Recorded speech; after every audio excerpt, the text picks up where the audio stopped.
All right, turning now to a major legal loss for the president tonight. A federal appeals court upholding writer E. Jean Carroll's $83.3 million judgment against Trump. The court rejecting the Trump legal team argument that he was protected by presidential immunity. Back in January of 2024, Trump was found liable of defaming the writer's reputation when he denied her rape claim. Joining us now is NBC News legal analyst and a good friend of Top Story, Misty Marris. Misty, so great to see you. I guess my first question is, does the president have another chance, or is this it? Well, it's going to go to the Supreme Court, Tom, or at least that's what the president is going to ask. Because this is a typical civil case. Obviously, it was unusual because it involved Donald Trump.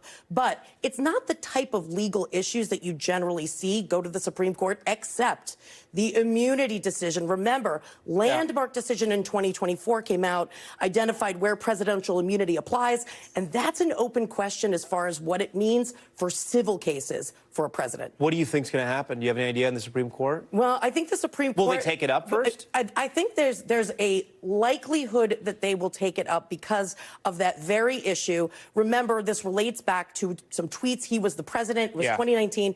And those could fall into one of those buckets. Certainly not an official act, but remember, there's an intermediate bucket, perimeter activity, as well as personal conduct, which would not have any immunity. So whether or not the Supreme Court takes it up, it would absolutely be a novel issue. Remind our viewers, $83 million, that's a big sum of money. You know the president's going to be monitoring this and following this as well.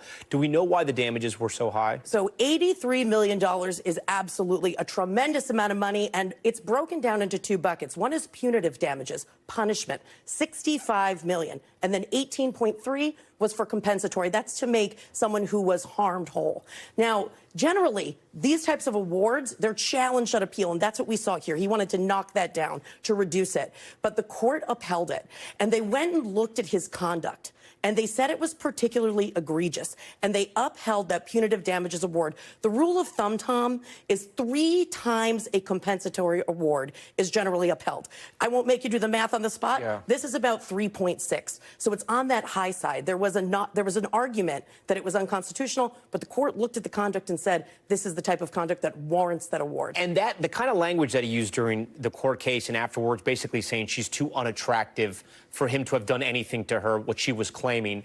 Did the appeals court also look at that language? I mean, was that factored into their decision? It was, and that was exactly what the appeals court looked at to say whether or not this is the type of case that warrants an award of that magnitude for those punishment damages, Tom, because that's what punitive damages are. They're for punishment, and there are factors that the court is going to look at to say whether or not that borders on unconstitutional. How long do we know till the Supreme Court may take this up? How long? Because the longer they have to wait, right, the president doesn't have to pay out E. Jean Carroll. Right. So now Carroll won. Remember, there's 2 E. Jean Carroll cases. Right. That one also was up on appeal. He was not successful. $5 million reward on that one. Still waiting to see if the Supreme Court will take it up. Now that this one has gone through the next steps of the appellate process, I imagine they're going to take up both or none. And so we'll see what happens. And we'll know that in the coming weeks, or I mean, not weeks, but months. Could take longer. Yeah, could take longer. Okay, Misty, so great to have you on. Always good to see you. Tom. Thank you.